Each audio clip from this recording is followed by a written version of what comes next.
ఒకడు సాలె పురుగు జన్మనెత్తి గుడిలో శివునికి ఒక గూడు కట్టెను. అతని భక్తి పరీక్షించి పంతము గల ముక్కంటి నిప్పు కంటితో పెను మంట పెట్టెను.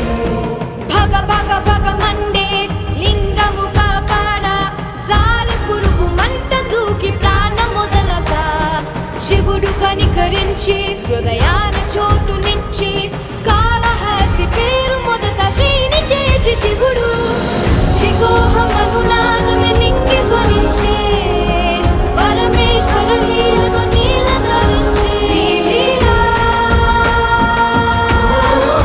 శివలీలా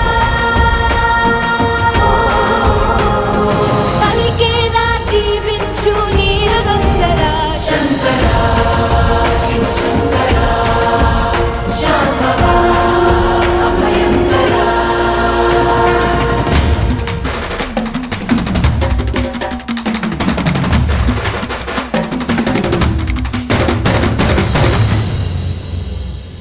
దర్పముగల సర్పమొకటి తలపై గల మనులు తెచ్చి పరమ భక్తితో శివ పూజ చేసెను. తనది గొప్ప పూజ ఎనచు ఏనుగొకటి తొండముతో మనులను తోసి జలసేన సలిపెను. పగపట్టు